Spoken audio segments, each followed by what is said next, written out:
et je suis tombé violemment sur la tête dans les escaliers. J'avais une hémorragie intracrânienne. Mon cerveau se remplissait de sang de seconde en seconde et mes chances de survie étaient très faibles. Ça semblait irréel, inimaginable.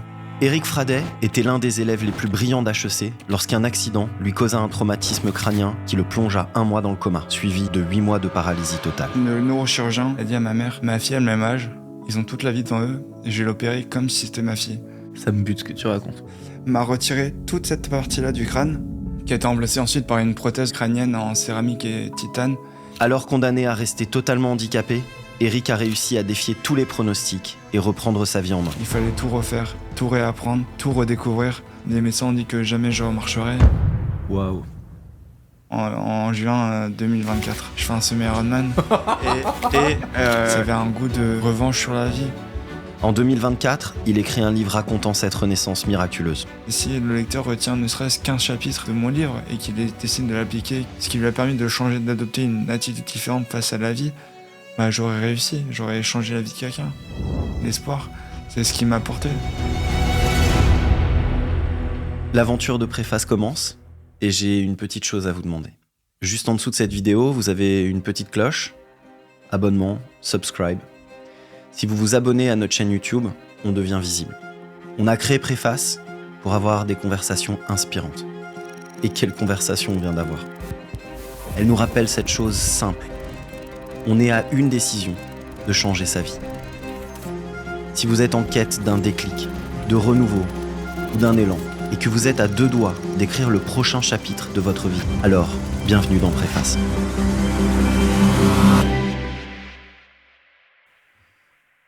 Éric, je suis super content de te recevoir. T'as même pas idée de la joie que je me fais de te parler.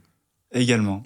Mais j'ai pas de mots pour décrire la chance que j'ai que tu m'aies contacté et le privilège que c'est de pouvoir partager mon expérience aujourd'hui. Ton histoire, elle est magnifique. C'est d'ailleurs aujourd'hui un livre Oui. que tu as écrit. On va en parler, bien sûr. On va en parler. Et je vais te donner le contre-champ de notre rencontre. Ok. On était partis avec des amis en week-end. Et un de mes potes me dit faut absolument que je te fasse écouter un podcast. Son histoire, elle est dingue et tout. Et on roule, on est en voiture. Et j'entends ta voix où tu racontes ce que tu as traversé, ce que tu as vécu. Et ça m'a bouleversé. Je vais t'expliquer pourquoi, et encore un petit peu plus tard, et encore plus pourquoi mon ami m'a fait écouter cette histoire. Et tout de suite, j'étais encore en train d'écouter ta voix, je t'ai envoyé des messages sur Facebook en te disant, Éric, écoute, je veux trop te rencontrer. Et il s'avère que les hasards de la vie font qu'on vit dans la même ville. À 10 minutes à pied même. C'est complètement dingue, non ? Ouais. C'est beau la vie. D'ailleurs, on va au même boucher, au même primeur. Parce qu'on est déjà intime. Ouais, c'est ça. Donc voilà. Donc merci d'être là. Merci à toi. La première question que j'ai envie de te poser, c'est est-ce que tu écrases encore les moustiques ? Je m'attendais pas à cette question. Alors, bien que j'aime pas les moustiques m'aiment beaucoup. J'aurais une peau qui les attire, mais j'ai aucun remords à les écraser et même j'en prends un certain plaisir. Non. Pourquoi est-ce que je t'ai posé cette question ? Parce que de mars, après mon accident, pour ceux qui écoutent, j'ai eu un grave accident le 11 mars 2020. J'ai été classé Glasgow 3, soit la forme la plus grave possible de traumatisme crânien, avec un pronostic vital engagé. Et mes chances de survie étaient très faibles. Et suite à ça, j'ai fait 1 mois de coma et pendant 8 mois, j'ai rien pu bouger. Mais vraiment rien. Quand je dis rien, c'est ne serait-ce que faire la flexion du doigt, je pouvais rien faire. Jusqu'à cette nuit où un moustique volait autour de moi et m'empêchait de dormir, vu que mon sommeil était très léger, et il l'est toujours. Et je l'entendais faire bzz, bzz, bzz, et j'en pouvais plus, il me rendait fou. Et c'est un moment, il s'est posé sur mon cou. Et là, miracle, pour la première fois, c'était un geste très lent, mais j'ai réussi à bouger la main gauche pour venir le chasser. Et j'en revenais pas ce soir-là. J'en revenais pas. C'était mon premier mouvement qui a été le précurseur de tellement de progrès. Et je vais en parler dans la suite. Ah ouais. Donc tu vois pourquoi je t'ai Ouais, posé cette ouais, question, ouais. c'est quand même... Ouais. Qu'est-ce que c'était la vie d'Eric 1 heure avant son accident? Je vais pas la résumer 1 heure avant parce que ça serait trop faible, mais trop petit de manière temporelle. Je vais parler plutôt, enfin, j'ai toujours quelqu'un qui était béni dans l'amour, qui a eu une enfance heureuse, qui était bercé par l'amour de mes parents, de mes amis, de mes copains. Enfin, j'ai accordé un sens très important à la famille, à l'amitié, à tel point que j'ai un souvenir, c'est en CP, on voulait me faire sauter une classe. Mes parents m'ont posé la question et ils m'ont dit la professeure va te faire sauter une classe. Et moi j'ai dit bah non, je vais rester avec mes copains moi. Et du coup c'est un truc qui m'a toujours guidé et beaucoup apporté, c'est l'amour de mes copains. Et après si tu veux savoir à HEC la personne que j'étais, j'ai été une personne qui est très sociable, je me faisais des amis partout, j'avais une facilité déconcertante de me faire des amis en soirée, au foot, dans le train, dans le bus, enfin n'importe où. J'étais très sportif, j'ai joué en équipe 2 et puis j'ai fait quelques matchs en équipe 1 de foot d'HEC. J'avais des grandes facilités scolaires, enfin en gros tout me souriait, j'avais une vie belle et prometteuse. Euh, Jusqu'au soir du 11 mars 2020 où du jour au lendemain, tout a basculé. Il fallait tout refaire, tout réapprendre, tout redécouvrir, marcher, parler, ressentir des émotions. Et, euh, et maintenant, je dirais que j'ai une vie belle, mais elle est différente de celle d'avant.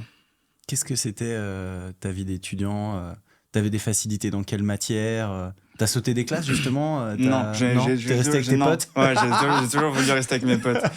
Mais, en vrai, en prépa, j'étais un élève qui avait des très bonnes facilités en maths, surtout en maths, où il y avait un coefficient important pour les concours.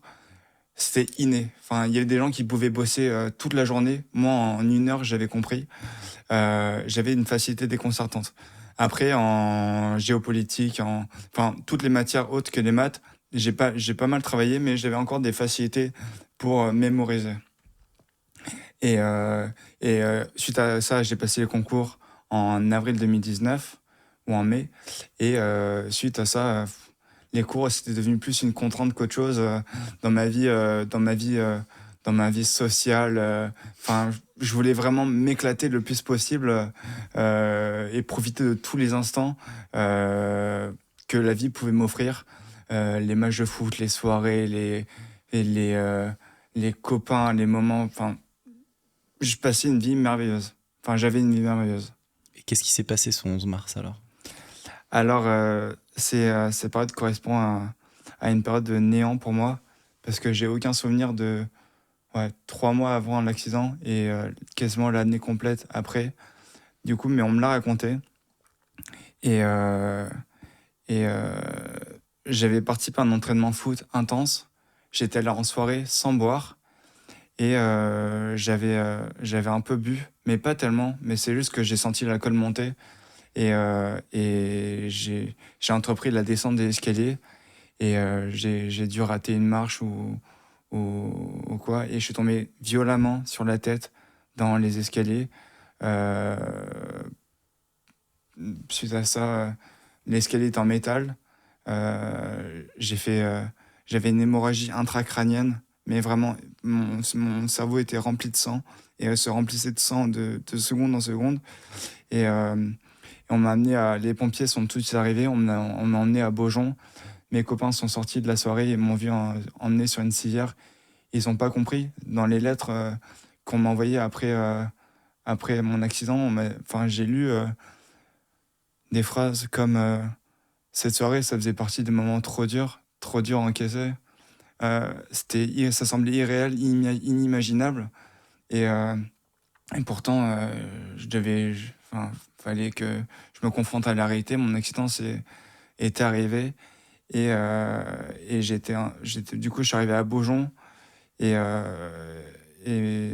le neurochirurgien qui est dingue, qui s'appelle le docteur Fayot, qui est d'une prouesse incroyable, m'a retiré toute cette partie-là du crâne. Une photo que j'ai publiée sur le compte Instagram montre une photo où j'ai un fossé, parce que sans cette partie-là du crâne, La peau s'affaisse. Et qui a été remplacée ensuite par une prothèse crânienne en céramique et titane. T'es un peu Iron Man, quoi. Ouais, c'est ça, ouais. Comment tu te la pètes? Ouais, c'est ça, ouais.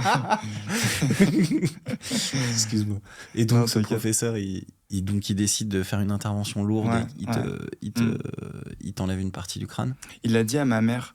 Je me souviens, elle m'a dit ça et ces mots m'ont beaucoup touché. Il a dit à ma mère, parce que mes parents ont été réveillés à 4h du matin pour leur dire ce qui m'est arrivé. Et ma mère est venue tout de suite et il a dit à ma mère, ma fille a le même âge, ils ont toute la vie devant eux, et je vais l'opérer comme si c'était ma fille. Et il a fait de son mieux, et preuve en est, je suis vivant, alors que rien pouvait prévoir que j'allais touchant, survivre. Parce que mes chances de survie étaient très très faibles. Les réanimateurs hésitaient à m'opérer tellement j'avais un pronostic vital engagé. Enfin, pendant un moment, j'étais limite considéré pour mort. Et ce neurochirurgien, je remercie, il m'a sauvé la vie. Il t'opère, il se bat pour te garder en vie parmi nous. Il s'est bien battu, apparemment. Bah oui. Qu'est-ce qui se passe ensuite, alors? Raconte-moi. Ensuite... Attends, non, j'ai un truc. Tu parles de tes parents à l'instant. Oui. C'est quoi ta relation avec tes parents? Alors, maintenant ou avant? Les deux. Elle a changé. On a le temps. Elle a changé. Okay. Non, mais mes parents ont toujours vu le meilleur pour moi. M'ont témoigné tellement d'amour, ils m'ont poussé parce qu'ils voyaient que j'avais des facilités, ils voyaient que j'avais une sorte de talent scolaire, et ils voulaient pas que je foire ma vie, que je mette ça de côté, parce que ils considéraient que une vie merveilleuse m'attendait. Pas forcément, ça veut pas dire forcément un gros salaire, avoir un gros CV, mais ils voulaient que je sois maître de ma vie. Et heureusement, ils m'ont guidé, parce que j'avais tendance à un peu m'éparpiller dans tous les plaisirs de la vie. J'allais en soirée, je rentrais en vélo après, alors que j'étais ivre-mort. Je faisais tout et n'importe quoi, mais j'avais tendance à vouloir profiter, à vouloir croquer la vie à chaque instant, que j'avais tendance à m'éparpiller. Et eux, ils ont eu raison, ils me fixaient un cadre, et tout en me témoignant énormément d'amour. Et aujourd'hui, elle a changé parce qu'ils ont été un peu traumatisés de mon expérience. Parce que pendant 3 mois, je suis tombé le 11 mars. Le 17 mars, l'interdiction des visites liées au Covid a été annoncée. Ce qui veut dire un isolement forcé, en l'absence de mes parents, de mes amis, de mes frères. J'ai perdu tous mes repères. Et eux ont tout essayé pour me voir. Ils sont même passés par Brigitte Macron pour faire en sorte que les visites soient de nouveau autorisées. Mais rien n'était possible. Du coup, ils ont été traumatisés avec cette période. Et ce qui fait qu'aujourd'hui, ils essayent d'avoir un contrôle sur moi. Enfin, ils me couvrent un peu, ouais. Et alors que moi, j'ai bien récupéré. Et je suis dans une période où je cherche à m'émanciper, à voler de mes propres ailes. C'est hyper touchant. C'est hyper touchant parce que quand t'es papa, tu comprends ce qu'il y a derrière tout ça. L'idée d'être séparé de ton enfant avec un risque si grand qu'il disparaisse et de ne pas être à côté de lui, c'est costaud. Donc franchement, je pense à tes parents qui ont dû traverser quelque chose de très dur. Tu te réveilles au milieu du Covid. Tu parles de ce réveil d'ailleurs, où autour de toi, t'es complètement désorienté. Autour de toi, t'as tous ces gens avec ces masques, isolés. Tu choisis pas le bon moment pour vivre ton expérience, quoi. vraiment pas. Mais ça m'a sauvé en vrai. Parce que je me suis réveillé, il y avait que des médecins masqués autour de moi. Personne pour m'expliquer que j'avais un accident. Mes parents m'en ont parlé par visio, mais j'étais tellement dans un état proche du coma que. Enfin, j'étais réveillé, mais que j'ai pas compris. J'ai perdu tous mes repères. Enfin, je me suis réveillé dans un univers inconnu. Pour moi, ça semblait irréel. Et, ce qui fait que. J'ai oublié le... C'est pas grave, tu te réveilles donc au milieu d'eux et tu disais qu'ils t'avaient sauvé. Que le fait que ce soit le Covid, t'as dit ça m'a Ah oui, sauvé. oui, parce que du coup, je perds tous mes repères, je perds toutes mes relations affectives et tout. Et je rentre dans une période d'inconscience. Je ne prends pas conscience de mon état qui est si grave. Pour moi, ne pas parler, pas marcher, c'est presque normal. Je me suis jamais posé la question de si c'était normal ou quoi. Genre, pour moi, mes parents pouvaient me parler, mes parents pouvaient marcher. Moi, je pouvais pas. Ça m'a jamais éveillé chez moi le moindre sentiment de, enfin, sentiment de curiosité. Enfin, j'étais là, ok, je vais vivre ma vie avec ça. Enfin, et et ça m'a sauvé parce que ce qui fait que ça part d'inconscience pendant laquelle je ne réalisais pas mon état m'a permis de focaliser sur prendre du plaisir à l'hôpital. J'avais pas j'ai jamais succombé à la dépression comme la plupart des traumatisés crâniens. J'ai jamais succombé à la tristesse, au déni. Enfin, j'étais juste concentré sur prendre du plaisir, me donner à fond. Je me donnais à fond par exemple, quand je marchais entre les barres parallèles avec la suspension. Faut que je détaille. Pour ceux qui ne savent pas, la suspension, on m'enfile un gilet qui était relié à une poulie par des cordes, ce qui fait que je ne supportais pas mon poids. Et j'ai forcé de marcher, enfin d'avancer les pieds les uns après les autres, enfin l'un après l'autre. Et j'étais juste centré sur ma récupération et juste sur... Se retrouver tes sensations et ton corps. Oui. En fait, c'est une forme d'anesthésie, mais il te restait de cette anesthésie, finalement, que l'objectif. Oui, c'est ça. Genre, je savais qu'il fallait que je récupère. Je savais qu'il fallait que je voyais mes parents qui pouvaient parler marcher. Je savais que ça allait m'attendre un jour, inconsciemment. Mais en même temps, je prenais pas conscience de la gravité de ma situation. Je sais pas si c'est entendable. Non. Non. De l'extérieur. Parce que non, mais parce que tu t'es le premier concerné, tu dois te sentir limité et tout machin. Moi, quand tu dis que tu te concentres sur les plaisirs et les bonheurs et tout ça, ça me bouleverse parce que je me dis que finalement, t'as trouvé une forme de parade à la souffrance. Qui est en fait un outil qu'on peut utiliser nous tous dans nos vies, dans n'importe quelle situation.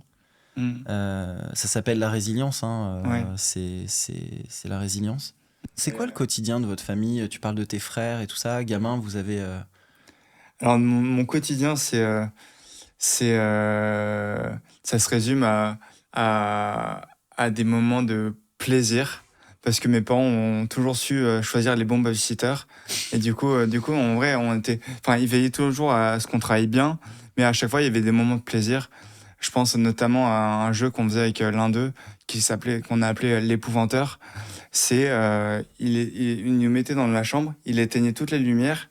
Nous, on se mettait sur le lit. Du coup, on voyait rien. Et il essayait de nous faire le plus peur possible en s'approchant petit à petit. Il lançait des caplas, il faisait des bruits, et on entendait des pas et tout. Et d'un coup, il sautait sur nous. Et ça, c'était des moments, à la fois hilarants, mais à la fois, j'avais trop peur.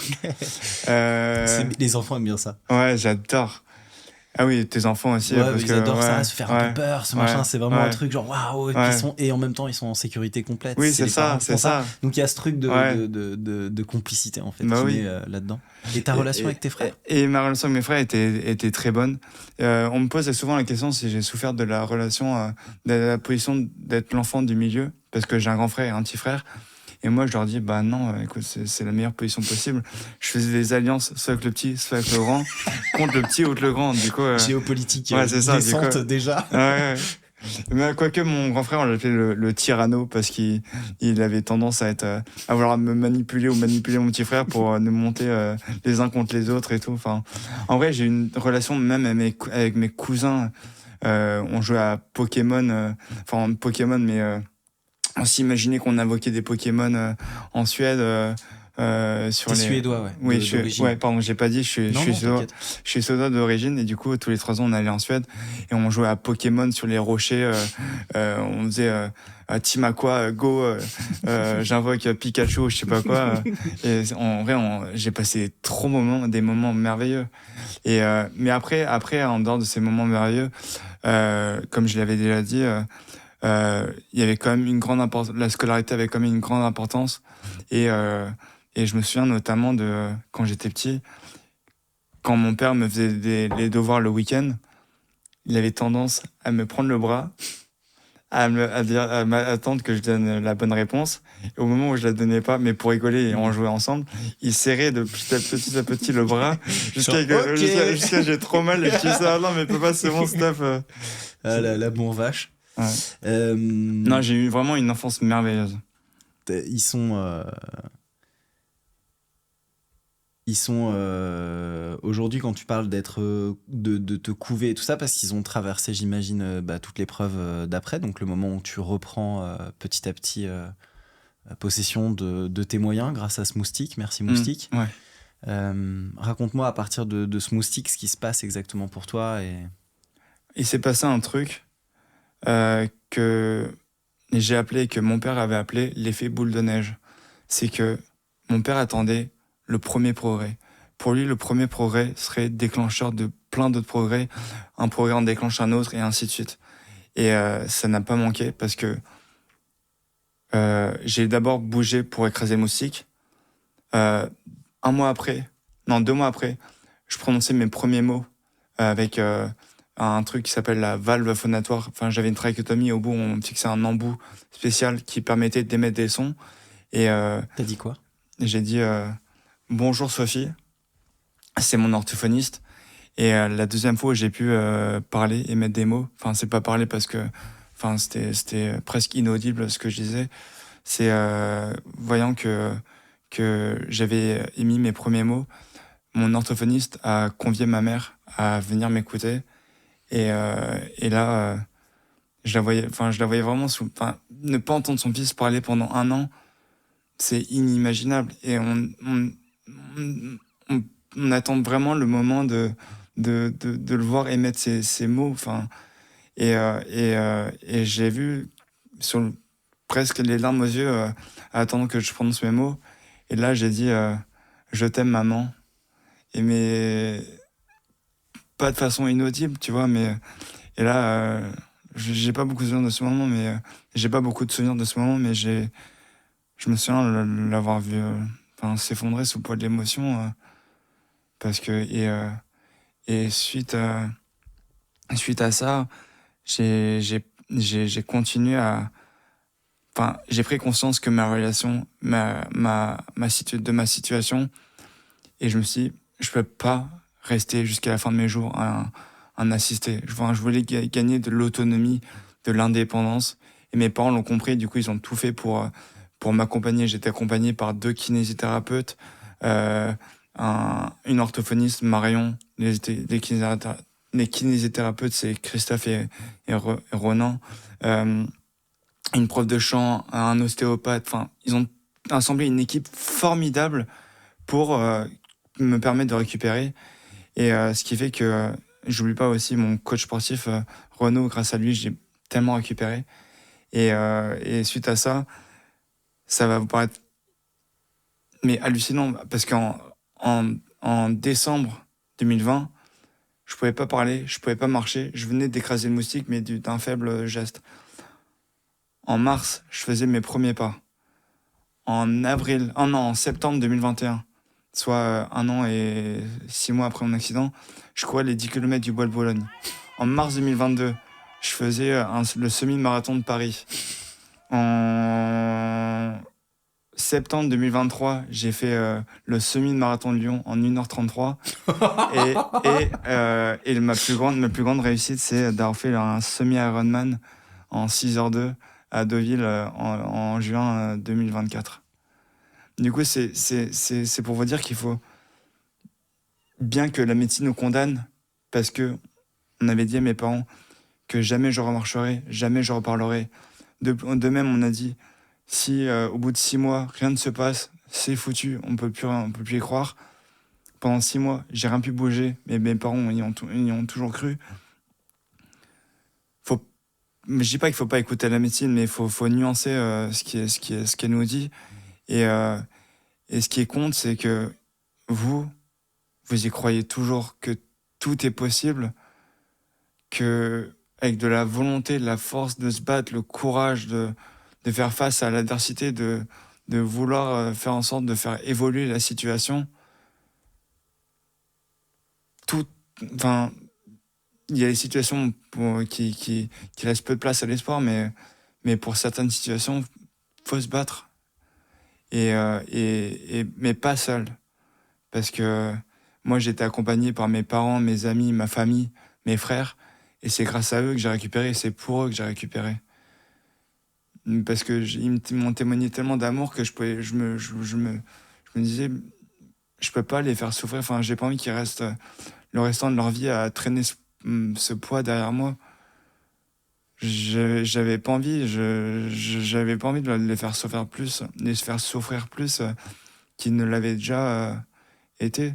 Et du coup, je me suis mis dans les démarches que je vais récupérer. Ça va prendre du temps, oui, mais je vais récupérer et ça a mis moins de temps que prévu. Waouh. Alors, ça me bute ce que tu racontes. Moi aussi. Je t'expliquerai après pourquoi. Je t'expliquerai après pourquoi parce que c'est vraiment fort. Tes amis, parle-moi de tes amis dans cette aventure. Tu m'as parlé de et de tes frères, tes amis et tes frères. J'ai commencé par mes amis.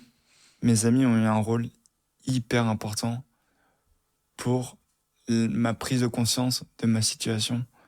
Parce que déjà, ils m'ont témoigné tellement d'amour. Enfin, ça, ils s'amusaient, ils prenaient plaisir à venir me voir. Ils avaient toujours avec un sourire, ce qui faisait que inconsciemment, les voyant arriver avec un sourire, je souriais aussi. Enfin, ils m'ont bercé dans un cocon de bien-être. Enfin, ils ont en partie joué à mon état d'inconscience, mais à la fois ils l'ont réveillé. Enfin, ils l'ont stimulé. Ouais.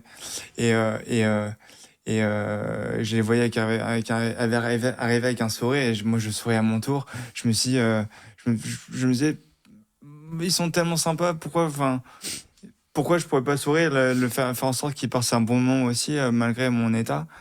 Et aussi leur amour c'est manifesté par le fait qu'ils m'ont témoigné beaucoup de souvenirs pour me faire me faire réveiller la mémoire que j'avais perdue, parce que les souvenirs ont une importance capitale dans la construction de notre identité. Et si on n'a pas souvenir de qui on était avant, on perd un peu notre identité. Et ils m'ont fait prendre conscience que j'étais quelqu'un de sociable, de chaleureux. Enfin, voyant C'est quoi le plus joli souvenir que quelqu'un t'ait raconté de toi et de lui ou d'elle? C'est une très bonne question.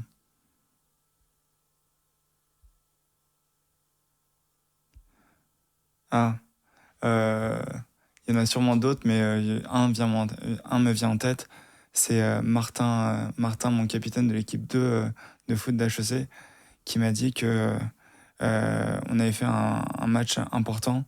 Tu jouais à quel poste? Milieu récupérateur. J'étais milieu récupérateur. C'est ce qu'on. Quelqu'un qui récupère. Ouais, je passais. Ouais, c'est ça. C'est pas un buteur. Mais non, mais j'étais qualifié de battant parce que je passais plus de temps au sol à récupérer la balle que debout à courir derrière le ballon. Enfin, je me sacrifiais pour mon équipe. Mais ce qui était pas du tout propice au fait que je marque un but.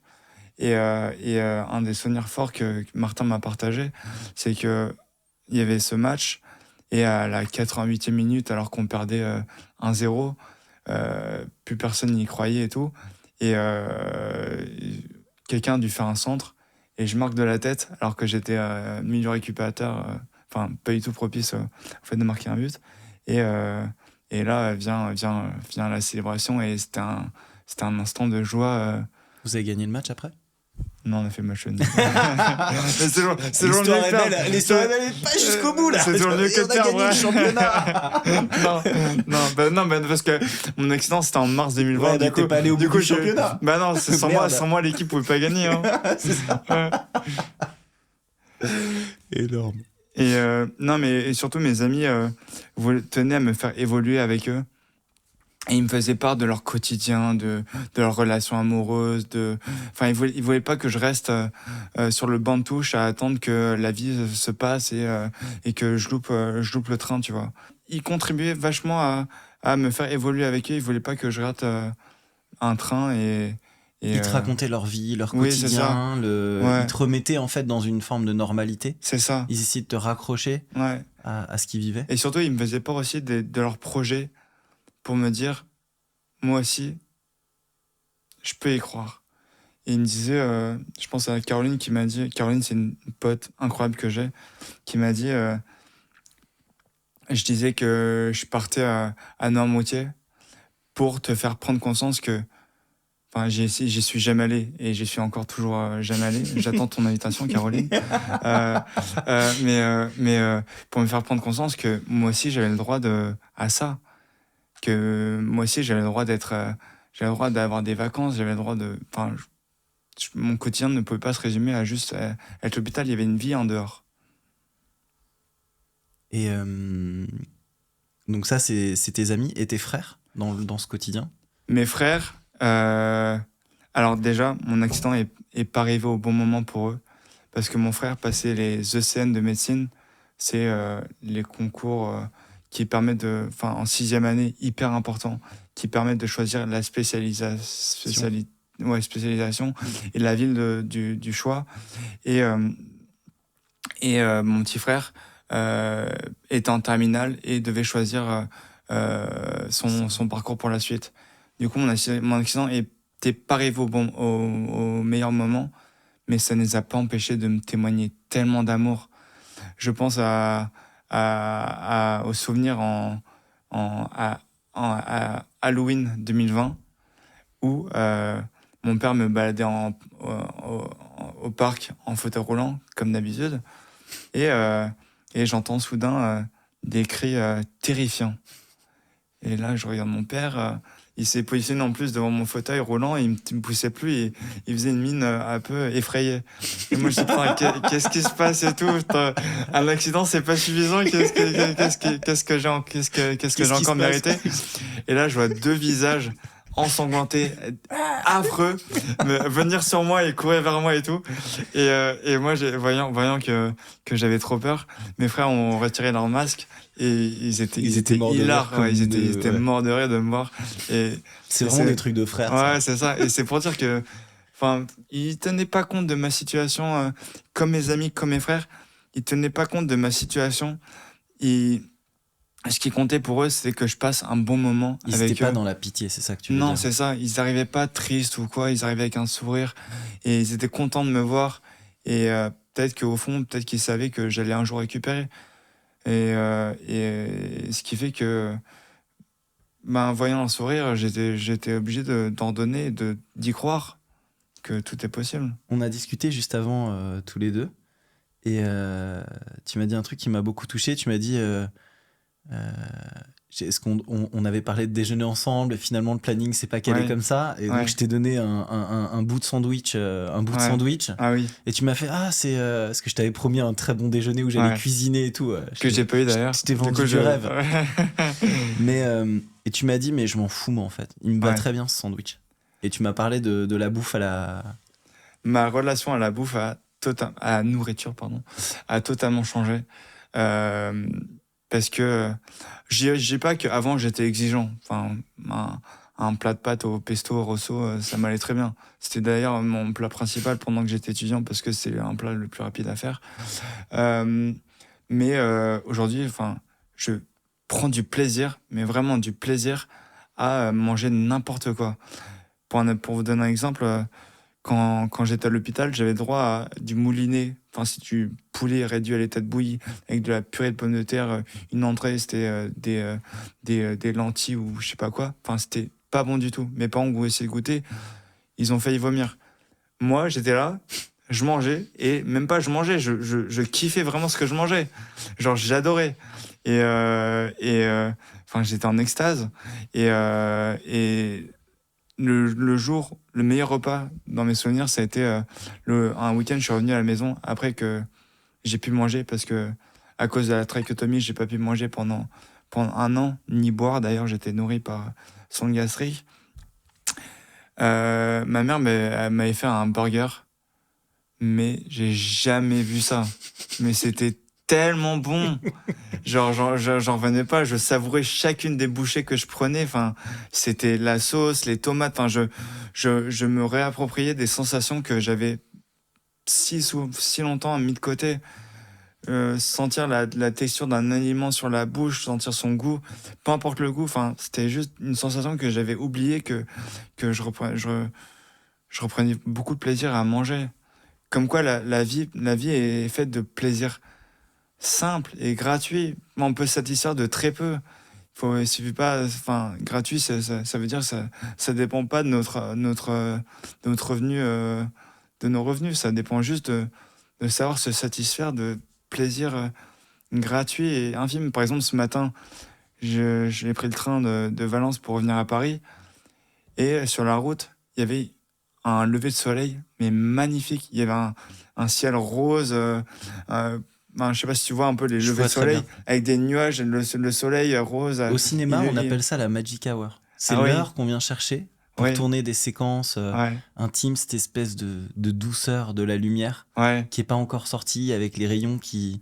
Tu vois, tu vois ce que je veux dire. Ça s'appelle la magic hour. Okay. Et donc ça, ce terme-là fonctionne pour le matin et le soir. Ouais. Et le soir, on appelle ça entre chien et loup.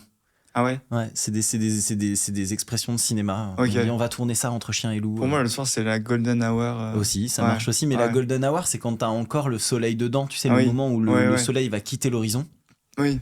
Ce moment où il est incroyable. Il te tape encore, il est orangé. T'as toute la poussière atmosphérique qui se gorge de chaud. Ouais. Et bref, voilà, excuse-moi. Okay. Donc je suis capable moi aussi d'apprécier ces moments. Je trouve que c'est des moments de plénitude quand tu regardes. C'est tellement simple. C'est comme quand je courais pour l'entraînement semi-Ironman. Quand je courais chez les parents de ma copine qui habite en campagne, je prenais un plaisir, mais dingue, à voir les vaches qui m'observaient, qui tournaient la tête et qui m'observaient. Je les regardais, je leur faisais même coucou. Parfois, je suis un gamin qui m'émerveille devant tous les plaisirs que la vie peut m'offrir. Quand je suis dans le train, j'apprécie de regarder même la campagne, ça me procure du plaisir. Un sourire, ça me procure du plaisir. Un câlin, ça me procure du plaisir. C'est des gestes basiques que tout le monde peut donner et devrait donner, j'ai envie de dire. Et parce que ça véhicule de l'amour, ça tous ces plaisirs gratuits et simples, je pense que c'est une des clés pour accéder au bonheur, savoir se satisfaire de très peu. T'as parlé de ta copine. Oui. Raconte-moi ça. Est-ce que t'étais avec elle avant déjà ou pas ? Non, j'étais pas avec elle avant. Et pendant un moment, c'était une grande source de questionnement. D'ailleurs, il y a un chapitre dédié qui lui est dédié dans le livre. C'est vrai ? Ouais. J'ai écouté un podcast où tu parlais, c'est là que je t'ai découvert. J'ai pas encore lu ton livre, mais je peux dire que je vais le dévorer. Et j'ai essayé il y avait un moment, c'est une grande source de questionnement parce que je savais pas si j'allais connaître une fois l'amour. J'ai une fois parce que j'avais eu une relation amoureuse précédente, mais j'en ai aucun souvenir. Parce que l'amnésie, la violence du choc a fait que j'ai perdu une grande partie de ma mémoire. Et du coup, il fallait que je reprenne tout, et notamment l'amour, et je savais pas si j'allais connaître ce sentiment un jour. Du coup, pendant un moment, j'ai tout fait pour... j'ai forcé un peu le truc, j'étais sur les applis de rencontre, genre Tinder, Bumble et tout, mais bon, j'avais pas de match. Bon, ça, on peut couper. Je te rassure, ça arrive à plein de gens. Tout va bien. Et au moment où j'ai laissé tomber, je me suis dit, tu sais quoi, ça arrivera quand ça arrivera, faut pas que je me prenne la tête. Et un soir, ma cousine, Fanny, m'invite à prendre un verre avec ses copains. Parmi ses copains, il y a ma future copine. J'ai Mégane. Oh, c'est joli comme ouais, comme la voiture. Elle adore faire cette vanne, mais je l'ai fait pour elle. Elle aurait été là, elle aurait fait cette vanne. Big up. Big up. Je m'intéresse pas à elle parce que je suis là pour passer un bon moment avec ma cousine. Une semaine après, c'est l'anniversaire du copain de ma cousine auquel Mégane est aussi invitée.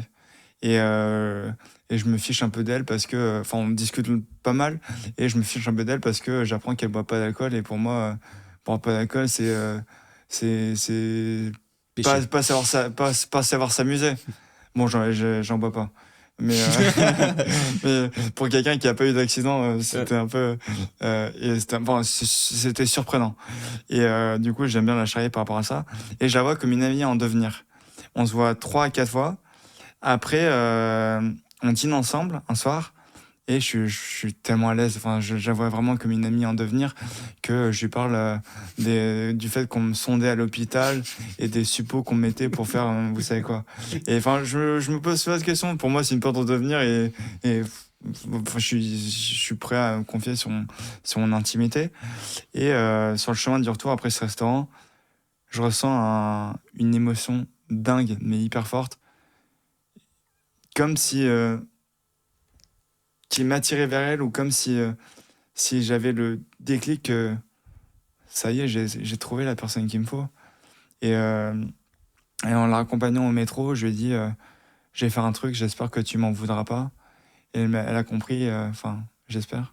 Elle m'a dit vas-y, et je l'ai embrassée, et le lendemain, on s'est mis ensemble.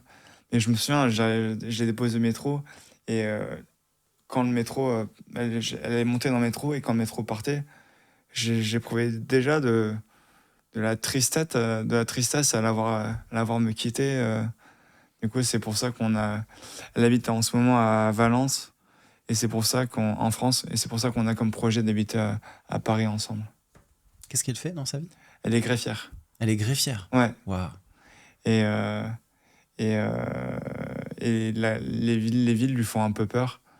Du coup, elle a peur du Paris, grand Paris et tout. Ouais. C'est ça. Mais qu'elle vienne à Suresnes, c'est tellement bien. Oui, c'est ça. C'est un cocon de bonheur. Et parle-moi de l'EMDR, tu sais, dans ton rapport à la guérison. Et je me suis plaint un moment à mes parents de ne pas ressentir d'émotions. Mes copains me disaient mais Eric, tu souris, t'as bien des émotions. Je leur ai dit non, sourire, c'est un fait. Une émotion, c'est profond. Enfin, ça vient du cœur. On ressent un truc. Et du coup, je me suis plaint à mes parents de ne pas ressentir d'émotions. Ils m'ont proposé l'EMDR. Alors, c'est pour les soigner les traumas, mais ça peut aussi marcher pour d'autres cas. Mais enfin,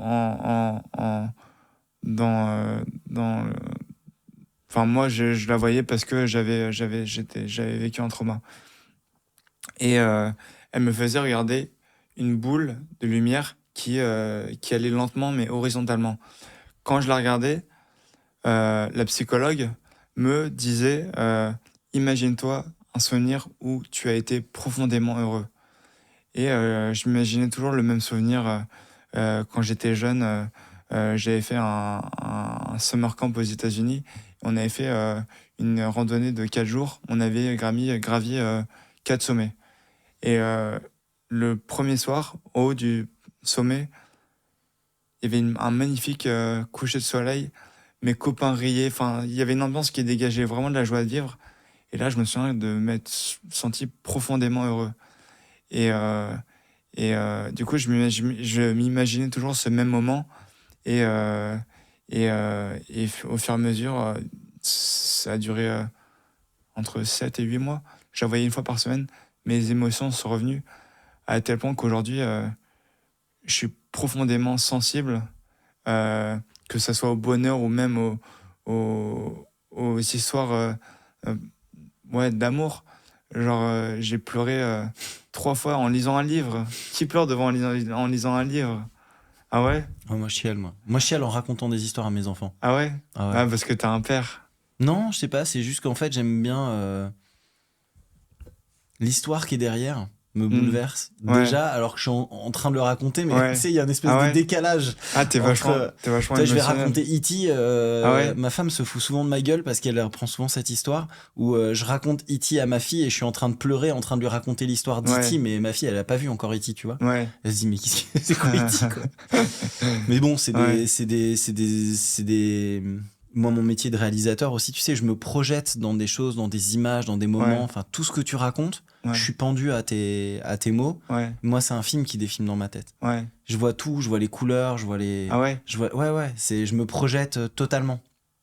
Tes frères, l'histoire d'Halloween, leur sourire, leur complicité, leur corps, ton père devant, tout ça. En fait, je me projette dans un univers visuel.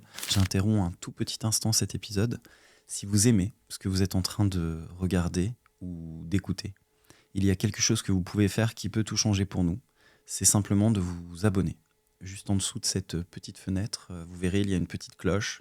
Subscribe, s'abonner. Si vous pouvez cliquer dessus, ça change tout pour la visibilité de Préface. On vous en remercie infiniment. Retour à l'épisode. Alors, qu'est-ce qui a fait que tu as récupéré ? Ce qui fait que j'ai récupéré, c'est plein de facteurs. Bon, l'état d'esprit que j'ai déjà mentionné, mais l'accompagnement, le pouvoir de l'amour, que ça soit envers moi-même ou de mes proches, amis, famille, ils m'ont témoigné tellement d'amour. Je pense à ma mère qui me faisait des massages, qui me touchait partout, qui pensait que ces massages, et elle a eu raison parce que ces massages stimulaient et pouvaient réveiller une partie du corps, une sensation pour me réapproprier mon corps. Elle me faisait aussi des massages des pieds parce que elle avait lu et elle a eu raison que centre nerveux. Ouais, c'était les centres nerveux et c'est ce qu'on appelle la réflexologie plantaire. Elle me faisait des massages et partout. Mon père il faisait avec moi, il écoutait Canteloup avec moi, il me promenait au parc, il me présentait le programme de l'après-midi sur un paperboard, mais d'une manière tellement drôle que j'étais sûr de passer une fantastique après-midi. Enfin, ils m'ont témoigné tellement d'amour que j'étais bercé dans un cocon de bien-être. Et ce qui est important, c'est que comme mes amis, comme mes frères, enfin mes parents n'ont jamais tenu compte de ma situation. Je pense à une vidéo où je sais pas quand est-ce qu'elle a été prise, mais où ma mère me filme pour l'envoyer à mon frère pour lui donner de l'espoir et lui montrer que je suis bien accompagné et que tout est possible. Sur la vidéo, ma mère me prend, elle tend sa main, elle me dit allez, touche-moi la main, mais d'un ton hyper bienveillant. Ça respire la joie. Et alors que ma situation, rien ne pouvait. J'étais en train de baver parce que je pouvais pas déglutir, j'arrivais pas à déglutir. Et j'avais le bras qui tremblait parce que j'avais des troubles nerveux. J'avais le bras qui tremblait et j'ai pas bougé une seule seconde, à tel point qu'elle est venue appuyer ma main. Toucher ta main, ouais. Et elle a envoyé de la vidéo à mon frère. Mais le but, c'était pas tellement de lui montrer que je faisais des progrès, parce qu'en l'occurrence, j'en faisais pas, mais sur la vidéo, on voyait que j'avais le sourire, que j'étais vraiment bercé dans un amour profond. Et cet amour a fait qu'aujourd'hui, j'ai récupéré. Ensuite, il y a l'acceptation. Très important, l'acceptation. Je suis marqué par l'accident, que ce soit en termes de cicatrices ou en termes de difficultés cognitives. Mais ces difficultés comme ces cicatrices ne vont pas m'empêcher d'être heureux et ne doivent pas et ne vont pas m'empêcher d'être heureux. Je les accepte, je travaille sur elles. Bon, les cicatrices en l'occurrence, je peux pas travailler sur elles. Mais pour parler des cicatrices physiques, dans le métro, je vois parfois les gens qui me regardent intrigués par la cicatrice que j'ai. Alors que à un moment, j'aurais tout fait pour être comme tout le monde, pour m'asseoir dans le métro, lire un livre ou faire sans lever les yeux et voir qu'une personne me regarde, mais pas me regarde pas dans les yeux, mais regarde la cicatrice. Mais aujourd'hui, je m'accepte et s'il la regarde, j'ai dit un truc, j'en suis fier. Ouais, bien sûr, tu peux être fier. Ça fait partie de mon histoire, ça fait partie ça montre que je suis quelqu'un de différent, qui a connu quelque chose de différent. Et en ce qui concerne les difficultés cognitives, j'ai encore des difficultés comme j'ai pas d'odorat, j'ai des troubles de la mémoire, je suis facilement irritable. Ça se voit pas. Hein. Non, ouais, parce qu'avec toi, on peut pas. Bah, tu pourrais, mais en tout cas, ça se voit pas. Hein. J'ai des troubles de l'attention, j'ai la fatigue hyper présente. Parfois, on m'invite à des week-ends d'anniversaire qui veut dire teuf jusqu'à 4h du mat et tout, alors que moi, je suis habitué à me coucher à 22h, voire 23h max. Et j'accepte de dire non. Enfin, mes copains me comprennent, alors pourquoi je m'accepterais pas? Je suis différent, je suis pas quelqu'un qui n'a jamais connu ce que j'ai traversé. Au contraire, j'accepte le fait que je sois différent, que j'ai un parcours de vie différent, j'ai des envies différentes, j'ai des ambitions différentes. Mais est-ce que ça me fait mal? Non, au contraire, voyant que mes copains me comprennent, j'ai aucun remords à leur dire bah non, je vais pas y aller. Et les soirées, je suis toujours le premier à partir et je m'en fiche. En vrai, ils me remercient même, mes copains, ils me remercient même, ils me font un câlin et tout, ils me disent merci d'être venu. Mais moi, je suis aux anges à ce moment-là, tu vois. Enfin, c'est super. C'est quoi ton objectif sportif? Parce que on va aller taper la balle tous les deux, parce que le tennis, on partage cette passion. Je vais te fumer. Zéro pitié, je trouve des parpaings. Je te fais galoper, moi. Non, blague mise à part. J'essaie d'être gentil. Le tennis, bon, t'étais classé, hein, 3e série. Donc c'est un très bon classement. 15-2, c'est déjà des très bons classements. C'est l'équivalent d'un classement de prof de tennis. C'est ce qu'il faut pour devenir prof de tennis, ouais. C'est le classement, avec une victoire significative en tournoi. Peut-être une reconversion professionnelle. Peut-être, qui sait. Donc, la chronologie avec les événements sportifs associés est quand même super impressionnante. Pour donner une idée à ceux qui écoutent et qui connaissent pas, tu as fait 1h33 au semi. Ouais. Ok, à 31 ans, j'ai couru pendant 4-5 mois pour m'entraîner, j'ai fait 1h53 et j'étais déjà heureux, quoi. Ouais. Donc c'est pour donner une idée de la perf que tu as fait. 1h33, c'est stratosphérique comme ça. C'est du 13,6 km/h de moyenne. C'est énorme. Ouais. Comment tu...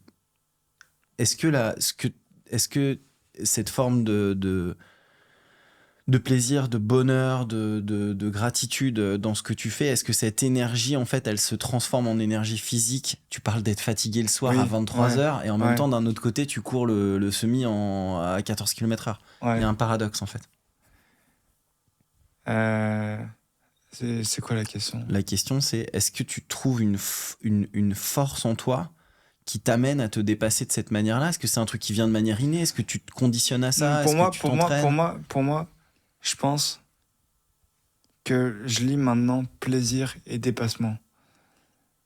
Parce que du dépassement, il y a un sentiment de fierté, d'accomplissement profond. Et je sais pas si je serais satisfait, si jamais un jour je vais courir une demi-heure, je serais jamais satisfait parce que une demi-heure, c'est pas du dépassement pour moi. Moi, ce que je fais aujourd'hui, c'est que dès que je fais du sport, j'essaie de le faire le plus possible. C'est peut-être un côté sadomaso, mais parce que je sais qu'après, il y aura un sentiment de bien-être, un sentiment de m'être dépassé, un sentiment de fierté d'avoir fait ce que j'avais prévu de faire. Et parce que aussi, quand je vais courir, je prévois de faire 3 quarts d'heure minimum. Du coup, impensable de m'arrêter au bout d'une demi-heure sous prétexte que je sois fatigué parce que j'avais prévu de faire ça. Et quand je l'ai fait alors que je pensais m'arrêter au bout d'une demi-heure, je suis fier, tu vois, de ne pas m'être arrêté, d'avoir continué malgré que tout me poussait à arrêter. Et ton objectif aujourd'hui, c'est quoi là parce rien, que rien. Non, mais quand tu parlais ce que tu m'as fait, c'est une description d'une montée en distance et d'une difficulté graduelle de. Non, mais je pense là, le semi-Ironman, ça y est, t'as atteint le truc. T'as la limite. Ouais. Parce que là, même parfois quand je vais courir, je me demande comment j'ai fait pour faire un semi-marathon après 90 bandes de vélo. Je te confirme que j'en sais rien. Enfin, je sais pas, mais c'est parce que j'étais dans un mindset en mode je m'entraînais pour quelque chose et j'allais avoir ce quelque chose. Bien que personne n'y croyait, je l'ai fait, tu vois. Et aussi, c'est peut-être que je l'avais fait parce que ça avait un goût de revanche sur la vie. Les médecins ont dit que jamais je remarcherais. Je fais un semi-Ironman. Enfin, tu vois la différence. Ouais, je vois très bien. Enfin, c'est peut-être un goût de revanche sur la vie qui m'a poussé à le faire. C'est tellement inspirant. Mais si je me suis remis, enfin, si c'est revenu aussi vite, c'est parce que le corps a une mémoire. C'était ma prochaine question. Ah bah j'ai devancé. Je te laisse la poser, je t'en prie. Alors tu dis que le corps a une mémoire. Parlement. Ah, tiens, j'avais pas prévu cette question. La course et le tennis, la natation, le vélo, c'est revenu avec une rapidité impressionnante. Bien qu'il fallait que je reprenne tout de zéro, le corps et sa mémoire a fait en sorte que j'ai tout réappris avec une vitesse fulgurante. Pour vous donner un exemple, pour te donner un exemple, un moment, mon coach sportif, Renaud, avec qui je m'entraînais 2 fois par semaine, m'a pris la main à côté de la salle de sport, on s'entraînait, il m'a dit Eric, tu veux essayer de courir? Et moi j'étais là, gars, ça fait 3 mois que je marche, tu veux déjà qu'on court, c'est quoi ton problème? Et au lieu de penser comme ça, j'ai mis de côté toutes mes pensées qui pouvaient me paralyser et croire que... limitantes. Voir que ça allait être un échec. J'avais pas peur de l'échec, pas peur de me lancer. Je me suis lancé sans réfléchir. Mais vraiment sans réfléchir. Mais ce manque de réflexion a été compensé par la mémoire du corps parce que après, sur 5 mètres, j'ai dû faire ce qui avait vaguement l'allure de foulée, mais c'était quand même de la course. Et c'est pour dire que le corps n'oublie pas, le corps stocke des gestes souvent pratiqués avant et ne les oublie pas. Du coup, le fait que j'ai mis de côté toutes mes pensées limitantes, que je me suis lancé sans réfléchir, j'ai laissé entièrement place à la mémoire du corps et ça a magnifiquement fonctionné. Pareil pour le tennis. Pendant un moment, mes frères m'ont emmené... Il joue aussi? Ouais. Mon frère est 4-6. Et 4-6, tu veux. Il sera dans mon équipe.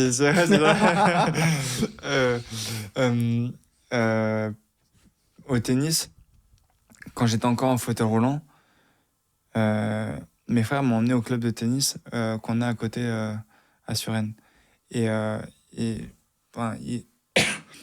J'ai regardé jouer et tout, et à un moment, ils m'ont dit tiens, Eric, essaye de faire un coup droit. Je pouvais pas bouger. Je pouvais rien bouger. Rien. Et c'était après le moustique. Et j'ai pris la raquette et j'ai pas dû faire un geste, un coup droit comme Nadal et tout. J'ai bougé. Ah non, je sais. Le moustique, c'était la main gauche. Pendant un moment, la main droite ne bougeait vraiment pas parce que j'avais une asymétrie. Mon bras gauche récupérait beaucoup plus vite que le bras droit. Du coup, ils voulaient vraiment faire fonctionner mon bras droit. Du coup, ils m'ont mis la raquette dans la main droite. Et à l'époque, qui bougeait pas du tout. Et j'ai bougé. Et c'est revenu hyper vite. Et maintenant, je joue au tennis de la main droite. T'es gaucher ou droitier? Droitier. Droitier, donc t'avais déjà... Mais au début, j'ai commencé à écrire avec la main gauche. Quand ma main droite bougeait pas, j'écrivais avec la main gauche. Mais mes parents, c'est surtout grâce à mes parents encore, ils se disaient, Eric, il est droitier, il restera droitier. Ils y ont toujours cru. Et quand ma mère me voyait me brosser les dents avec la main gauche, pendant très longtemps, j'ai testé avec la main gauche, elle me mettait la brosse à dents dans la main droite, elle me dit, tu vas te forcer. Et au début, je faisais 15 secondes. Je tenais 15 secondes, après j'en avais marre, je faisais avec la main gauche qui allait beaucoup plus vite. Mais c'est là où j'ai appliqué un truc qui a très bien fonctionné pour moi. C'est la méthode des petits pas que j'explique dans mon livre, qui est chaque petit pas représente 1%. Chaque centimètre de plus que je faisais pour avancer le pied devant l'autre a fait qu'aujourd'hui, je marche, je cours.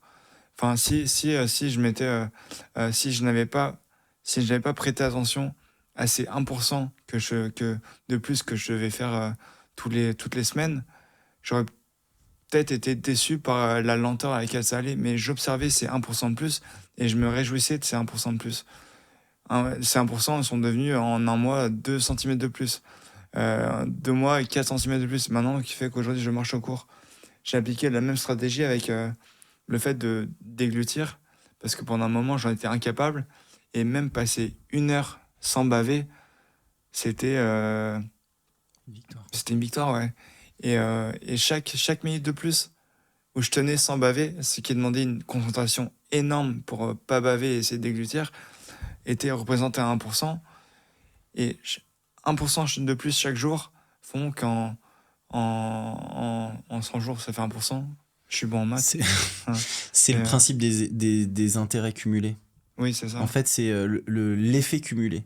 Et ce que tu dis est hyper juste et c'est valable dans tout, en fait. Oui. Si tu deviens 1% chaque jour meilleur, oui. Moi, par exemple, c'est un des objectifs de ma vie et notamment ce qu'on fait là me permet de combler ce pourcent. Ouais. Tu es mon pourcent aujourd'hui. C'est gentil. C'est l'effet cumulé, mais j'ai une petite histoire. C'est ma petite fille. Cet été, je l'ai emmenée grimper un sommet dans les Alpes qui s'appelle le Mont Joli. Elle a quel âge ? Elle a 11 ans. Elle avait 10 ans, 10 ans et demi quand on a fait ça.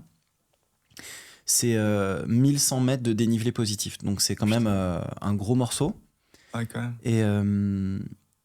Et j'ai senti dès le début, pourtant elle est assez sportive et tout, mais j'ai senti dès le début que ça allait être dur. Ouais. Vraiment dur. Et surtout, quand tu montes un sommet si long, il faut presque 4 heures pour monter. Ouais. Tu ne vois pas le sommet. Ouais. Donc en fait, tu ne vois pas l'objectif. Tu es tout le temps en train d'aller vers quelque part, mais que tu ne vois pas. Et j'ai senti à un moment que ça allait gripper. Parce que sur les tu sais, j'avais regardé sur internet, même ma meuf était là en mode ouais, bof, chérie, il y a quand même marqué difficile et tout pour les adultes. Ouais. Je dis allez, vas-y, on va y arriver. C'est dans la tête. Hein. Ouais. Et j'ai trouvé une technique qui était de lui dire tu sais quoi, on va pas ralentir. Ouais. Ce qu'on va faire, c'est qu'on va arrêter de regarder ce qu'on vise. On va compter jusqu'à 50. On va regarder nos pieds. Ouais. Et tous les 50, on s'arrête et on regarde où on est. Ouais. Et on a commencé à faire ça. Ah, c'est bien ça. Et donc 1, 2, 3. Mais tu te rends pas compte, mais en fait, quand t'es en montagne et que tu mets un tout petit peu de rythme et tout machin, 50 pas, c'est une vraie distance. Ouais. Et quand t'as fait ça 4, 5, 6 fois, bah t'as pris 400 mètres, 500 mètres, 600 mètres. Et en fait, t'avances. Et on a été... Et petit à petit, le sommet s'est dévoilé. Parce qu'en fait, à chaque fois, t'as un col, tu dis « Ah, c'est là !» Bah non, c'est pas là. Tu continues. Et à la fin, on l'a vu. Et c'est une de nos plus grandes fiertés aujourd'hui. Tu vois, en tout cas, moi, ce moment avec ma fille, c'est une fierté. C'est 1%, c'est toutes petites victoires cumulées les unes derrière les autres. Chaque fois que tu comptes un pas et que tu y arrives, t'es un tout petit peu plus près. Oui. L'objectif, c'est difficile de se projeter dedans. Et voilà. Et c'est pour ça que ton histoire me fait penser à ça. C'est exactement ce que je te rejoins exactement sur ce que tu viens de dire. J'ai appliqué cette mentalité. En vrai, cette mentalité des 1% peut s'appliquer à tout et n'importe quoi. Pour devenir meilleur, pour finir une épreuve sportive, pour n'importe quoi. Moi, en l'occurrence, je l'ai appliqué quand je faisais au semi-Ironman. La course, c'était infâme. Attends, raconte-moi ce que c'est un semi-Ironman, parce que je sais ce qu'est un semi-marathon, donc 21 km. C'est 1,9 km de nage. En eau libre ou en piscine? Dans la mer. Ok, ouais, en eau libre. 90 de vélo. Et en l'occurrence, là, il y avait 1300 mètres de dénivelé, dont une côte à 17% de moyenne sur 1 km. Et un semi-marathon pour finir. Et pendant le semi-marathon, au bout du 8e kilomètre, c'est là où j'ai pris conscience que ça allait vraiment être dur. Ouais. Et j'ai appliqué cette mentalité des 1%. C'était une boucle. Du coup, j'avais fixé des repères qui étaient espacés. Physique.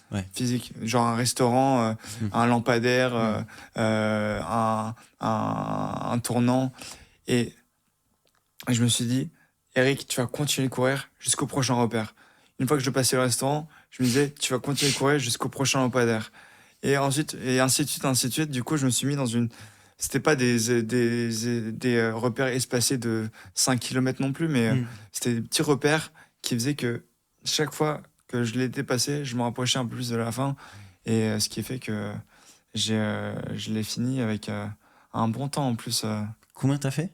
1h49. Attends, 1h49 sur ton semi? Ouais. Après les 90 km de vélo? Ouais. Tu me tues. Ouais. C'est marrant, ça me fait penser à un truc. On a l'impression... Mais alors, c'est marrant parce qu'en t'écoutant, finalement, c'est pas tant ça. Mais on a l'impression qu'il faut vivre des drames pour se rappeler à quel point les choses sont belles, à quel point les choses sont simples. Alors j'ai l'impression que tu avais déjà été nourri de ça avant, parce que tu parles que tu es comme un épicurien, la fête et toutes ces choses-là, et tu étais un homme qui était dans la vie, mais j'ai l'impression que, de toute façon, par essence, le drame amplifie en fait et j'ai l'impression que l'humanité, je pense à ces périodes qu'on est en train de vivre aujourd'hui, on est tous un peu, tu vois, t'as envie de crier et d'hurler aux choses simples de la vie, aux choses belles de la vie, et t'es cette voix en fait, tu vois. Moi, si j'arrive à faire une parabole entre le macro et le micro, tu mets le micro si c'est pas t'es devant en tout cas. Mais c'est ce que je veux dire, c'est que c'est terrible. Et j'aimerais bien que, d'ailleurs, je trouve que les podcasts ont cet effet-là, c'est de donner des outils pour éviter ça en fait. Tu vois, c'est justement, on n'a pas besoin de traverser des choses dures. Besoin juste peut-être qu'on y est plus sensible, tu vois, je sais pas. Alors je suis à la fois d'accord et pas d'accord. C'est bien. Quand tu dis faut que, ces podcasts permettent d'inspirer les gens à vivre de la façon la plus heureuse possible, ça je suis d'accord. Là où je suis pas d'accord, c'est que tu dis, ta question c'était est-ce qu'il faut vivre des moments comme ça pour savoir le caractère précieux de la vie? Non, parce que je souhaite à personne de vivre ce que j'ai vécu. Bien sûr, mais en général, je souhaite à personne d'avoir un accident, je souhaite à personne de traverser une épreuve. Rien ne... je souhaite à personne de vivre une période d'obscurité comme moi j'ai vécu. Mais là où, et c'est tout mon rôle de mon livre, c'est sensibiliser aussi au caractère fragile et précieux de la vie. Parce que du jour au lendemain, pour moi, tout a basculé. J'avais une vie belle et maintenant, je l'ai belle, mais elle est différente et je l'ai eue 4 ans après. Et pendant 4 ans, c'était souffrance. Mais là où, et c'est là l'objet de mon livre, c'est la vie est fragile et précieuse. Enfin, il faut la chérir, il faut croquer la vie à chaque instant. Il faut faire de chaque instant un moment magique. Sans pour autant se mettre en danger inutilement.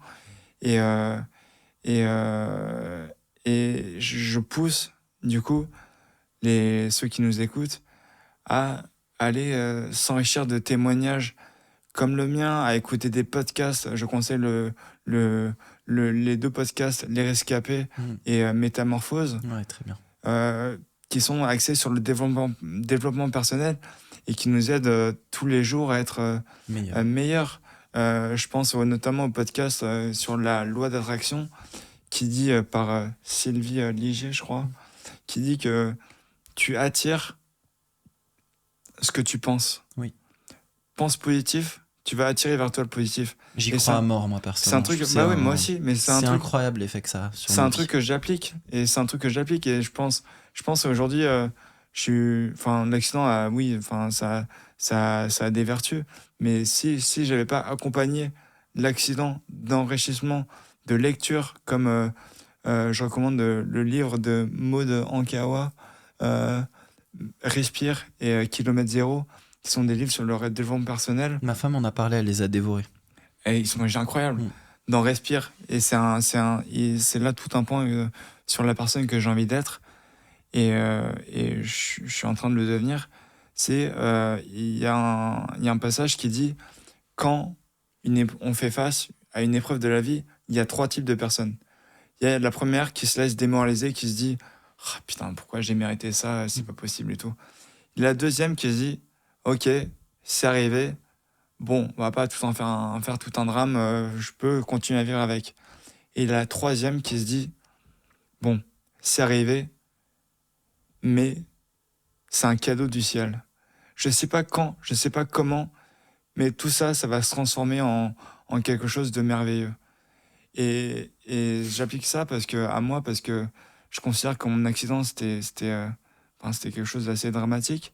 Mais je pense réellement que je sais pas quand, je sais pas comment, mais ça va se transformer un jour en quelque chose, en un cadeau du ciel, en un cadeau de Dieu merveilleux. Oui, le livre, c'est en partie, mais le fait de faire ce podcast, ça y contribue.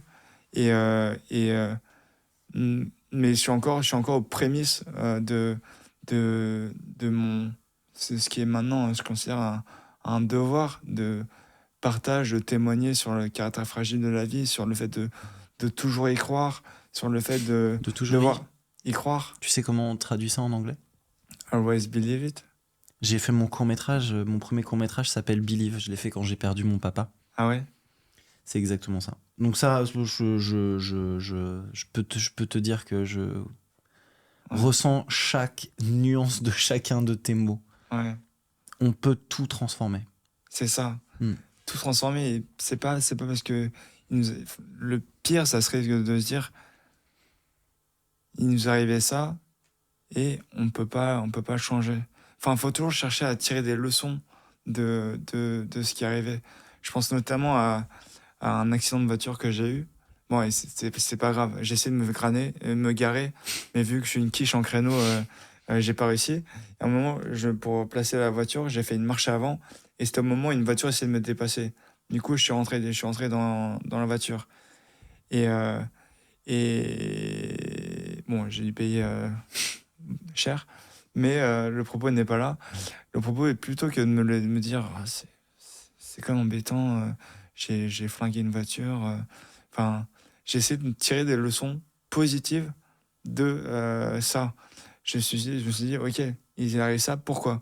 Parce que t'as pas contrôlé l'angle mort avant de te garer, parce que t'as fait une marche avant sans regarder que personne n'arrivait. En fait, c'est accepter ses erreurs. Oui, c'est ça, accepter ses erreurs et tirer des leçons positives. Aujourd'hui, moi, mon accident, ok, c'est arrivé, mais je cherche à voir ce qui m'a apporté de positif. Et j'ai acquis une grande sensibilité. Je suis très sensible à l'amour que mes parents témoignent et que ma copine, surtout Megan, me témoigne quand je suis sage. Non, mais en vrai, je cherche à voir tous les côtés positifs que ça a eu, tu vois. Ça a renforcé les liens d'amitié. Imagine mon pote Félix, Achille, qui voient leur copain dans l'état dans lequel j'étais, avec je l'ai pas dit, mais j'avais un strabisme divergent, du coup mes yeux, je voyais tout en double, je bavais, je pouvais à peine sourire. Enfin, imagine, tu vois un copain dans cet état, tu te rends compte de ce qu'il représente pour toi, et le moment où il récupère, ça doit faire le tri aussi entre ceux qui sont plus là, ceux qui sont encore là. Ça doit être magnifique. Ouais, mais j'étais un peu dans cette mentalité, et en vrai, ça me portait pas de bonheur. Ah ouais? De me dire ceux qui n'ont pas été là. Le temps est tellement précieux, et que tu vois, Tu vis ton chemin avec ceux qui ont vraiment une place dans ta vie, dans ton cœur, qui t'aiment, qui sont authentiques, sincères, au bout du bout. Et ça veut pas dire d'ailleurs que... On dit souvent que les amis sont là pour un temps, pour certains, et d'autres pour la vie, tu vois. Et c'est pas grave, on prend ce qu'il y a à prendre. C'est ce que tu dis, il faut pas juger l'amitié comme ça, mais ça aide quand même à... Ouais. C'est sûr, ça m'a permis de nuancer et pas oublier certains de mes copains. C'est-à-dire j'ai priorisé mes copains qui ont toujours été là, et c'est ceux de prépa qui ont été chers et qui me le sont toujours. Mais c'est pas pour autant que mes copains qui m'ont moins vu à l'hôpital, non, c'était pas ça que je voulais dire, hein. C'est plus il y en a qui moins vu ou pas vu, c'est des gens pour qui tu... Oui. Est-ce que t'as une bucket list aujourd'hui dans ta vie? Tu t'es fait une bucket list, un truc Alors niveau sportif, t'as été au bout du chemin. Mais ouais, mais c'est de l'ordre de l'intime. De l'intime, je vais quand même le dire. Le premier, enfin c'est pas intime. Le premier, c'est de trouver un travail dans lequel je suis hyper épanoui, qui me rend heureux. T'as envie de quoi en ce moment? Je me tourne vers le métier de brand activation, enfin activation de marque, dans une agence sportive comme Avasplay, Publicis Sport ou Sport5, parce que j'ai eu un call avec un PDG d'une agence qui m'expliquait les qualités cherchées pour un tel type de poste, et je me suis vraiment reconnu. Tu vois, c'était le travail d'équipe, le master, on travaille en équipe parce que je suis en master en ce moment, on travaille tout le temps en équipe. J'ai passé le BAFA, il fallait que j'apprenne à travailler en équipe avec des animateurs qui avaient des styles de vie différents des miens. Il fallait se montrer créatif. J'ai écrit des chansons, des slams, mais j'ai oublié. Hein. Tu me fais penser à Grand Corps Malade. Bah oui, c'est ça. C'est bouleversant, son histoire, elle fait penser à toi. Ouais. Hein, mais tu sais, et d'ailleurs s'il m'écoute, qui sait, on ne sait pas, j'ai comme on lui a demandé de faire la préface du livre, parce qu'on a eu à réussir à avoir son contact et son mail par des personnes, et je serais profondément touché et honoré qu'il le fasse, parce que on a tous les deux le même souhait. Enfin, lui a une beaucoup plus grande échelle que moi, mais qui n'est pas comparable. Mais tous les deux transmettre quelque chose. On a tous les deux une volonté d'inspirer, je pense, à de nombreuses de ces musiques sur le sens de la famille, notamment. Je parle du sens de l'amour que me témoigne la famille. J'ai écouté cette musique du sens sur le sens de la famille, et je me suis pleinement identifié. Et on a... Lui, c'est par des chansons, moi, c'est par un livre, mais on a tous les deux une volonté de transmettre, de transformer cet accident en quelque chose de beau, et de modifier la vision de la vie de ceux qui nous écoutent, de ceux qui nous lisent. Et j'ai aucune prétention à dire c'est la Bible, mon livre. Non, mais je dis si le lecteur retient ne serait-ce qu'un chapitre de mon livre, et qu'il décide de l'appliquer, ce qui lui a permis de changer, d'adopter une attitude différente face à la vie, bah, j'aurais réussi, j'aurais changé la vie de quelqu'un. Je vais te révéler quelque chose. C'est ce que... On parlait de ça dans un épisode précédent avec Florence Sarvan-Schreiber. Ouais. Sur l'impact qu'on a en fait à travers ce que vous faites, elle à travers des livres sur la gratitude, toi avec en nous racontant ton histoire, et maintenant avec ce livre. C'est est-ce que quelqu'un va entendre ou vibrer à cette histoire? Qu'est-ce que ça va changer en elle? Qu'est-ce que ça va faire? Je t'ai contacté sur Facebook, et j'étais avec mon ami Émeric, et son beau-frère a eu un très grave accident l'été dernier, et il est exactement dans la même situation que celle que tu as décrite dans tes moments les plus durs. Et Et il commence à avoir ses premières victoires. Tu sais, ses toutes premières victoires dont tu parles. Il vient de buter son moustique. Et quand Émeric m'a fait écouter ton histoire, elle était chargée, parce que moi je connais l'histoire de ce qu'il est en train de traverser, de ce que toute sa famille est en train de traverser, de ce qu'ils vivent tous. Et en fait, dans ton histoire, tu le savais même pas, mais Émeric, en me faisant écouter ce podcast, était déjà dans la puissance de ce que tu racontes. Tu vois, il était déjà en train de ressentir ça et de vivre ça. Tu vois. Et si t'avais la possibilité de t'asseoir à côté de... On l'appelle Julot. À côté de Julot, qui traverse ce truc-là, que tu pouvais être assis à côté de lui, et que tu devais lui dire un truc, tu lui dirais quoi?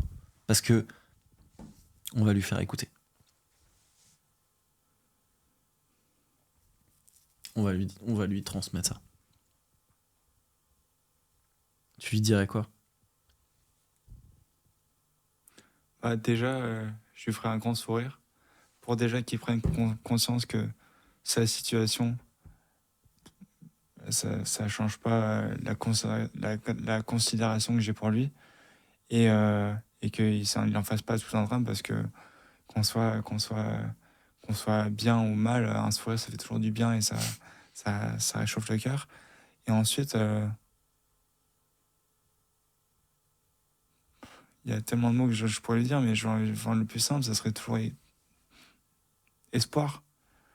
C'est ce qui m'a apporté, l'espoir que j'allais récupérer, je me répétais ce mot tous les jours parce que j'avais espoir de récupérer et je pouvais pas rester jusqu'à la fin de ma vie à l'état de légume comme j'étais, tu vois. Je me suis dit, j'ai avancé avec... ça a été mon arme principale dans cette lutte pour trouver la lumière, ça a été l'espoir. C'est pour ça que ton livre s'appelle, parce qu'on n'a pas dit le titre, oui. de l'obscurité à la lumière. Ouais, c'est ça. Tu l'as trouvé comment d'ailleurs, ce titre? Ça s'est venu tout seul ou c'est un truc auquel tu as beaucoup réfléchi ou Non, c'est pas un truc auquel j'ai beaucoup réfléchi. Pour moi, c'était... j'avais pas appelé ça... J'ai pensé à l'appeler, mais en vrai... Vas-y. Témoignage d'un survivant ou... En vrai, non, c'est juste... Ça serait pas humble de dire témoignage, de s'appeler survivant, tu vois. C'est pas du tout le message que je veux envoyer. Mais c'est de l'obscurité à la lumière. Et surtout, ce qui est bien dans ce titre, c'est que ça fait pas... Ça le catégorise pas comme un remède pour les accidentés. Tu vois, si je l'avais appelé comment survivre après un accident, ça le catégorise dans la catégorie accident, méthode. En vrai, j'ai pas prétention que ça soit un guide pour les traumatisés crâniens ou pour ce livre. Je pense vraiment qu'il peut aider n'importe qui et à avoir une vision différente sur la vie et à mieux vivre en société, dans une société où parfois des gestes comme un câlin, prouver de l'amour, faire des bisous, s'accepter aussi. On a tendance à vouloir ressembler aux autres. Être vulnérable. Oui, c'est ça. En vrai, on a tendance à souffrir aussi du regard des autres en mode il m'a mal regardé ce matin, comment je vais faire pour non, mais j'ai envie de dire les gars, réveillez-vous, la vie c'est pas ça, la vie est belle et si vous ce livre offre ce qui m'a permis de récupérer la nouvelle vision que j'ai sur la vie. On va mettre le lien sous la vidéo. Avec plaisir. Comme ça, on va essayer d'être tes plus grands promoteurs. À côté on a un petit rituel chez nous. Le principe, c'est qu'on a cette petite boîte ici, à l'intérieur de laquelle on a notre trésor le plus précieux, qui est en fait les lettres de tous nos invités précédents. Et l'idée, c'est de demander à la personne qu'on invite d'écrire une lettre à quelqu'un qui regarde ce podcast, à tout le monde et quelqu'un qui regarde ce podcast et de t'adresser directement à cette personne. de lui dire ce que tu as envie de lui dire. Et cette lettre, on va te demander aussi de la lire après. Derrière, on va aussi mettre le son pour les personnes malentendantes. Mais cette lettre, elle sera téléchargeable, partageable, WhatsApp, Instagram, tout ce que tu veux. C'est bien, tu mets pas la pression. Essayer de transmettre le message qui est le tien de matière directe. Là, c'est un livre, mais voilà. Si ça te va... T'as 3 heures devant toi parce que je te donne j'écris très lentement. Je t'ai menti sur le déjeuner, je vais être obligé d'assurer pour le dîner. Tiens, je te remercie 1000 fois, Eric, d'être venu avec nous. Je pense que c'est un des témoignages qui m'a le plus touché. Je te remercie beaucoup. Merci. Et je tiens à dire que Paul, donc toi, t'es une des personnes qui m'a le plus touché et marqué de ces dernières années, parce que par ta façon de t'exprimer, qui transpire de bienveillance, Enfin, tu utilises des mots forts pour décrire quelque chose de simple, et ça, je trouve que tu rajoutes de la saveur à tes paroles, et je trouve que ça aussi, c'est un truc qu'on fait pas assez dans le monde d'aujourd'hui. C'est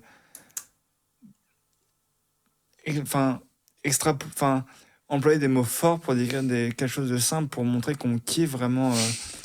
Tu vois, moi je pense à ma copine et ses parents quand je dis ça, qui me dit il se foutait un peu de ma gueule parce que j'avais l'habitude de dire, dès que j'étais chez eux, quand ils me faisaient cuisiner un truc très simple, je disais c'est succulent, c'est exquis.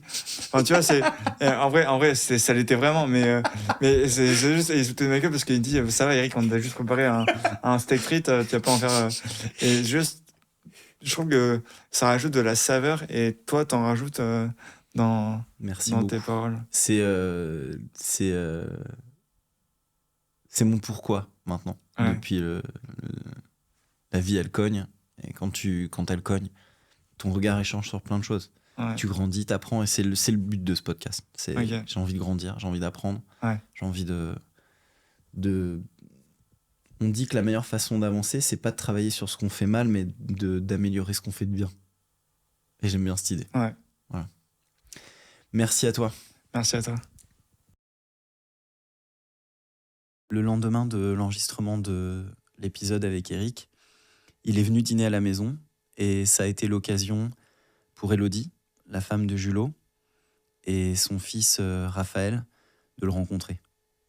Ça a été un moment de vie incroyable.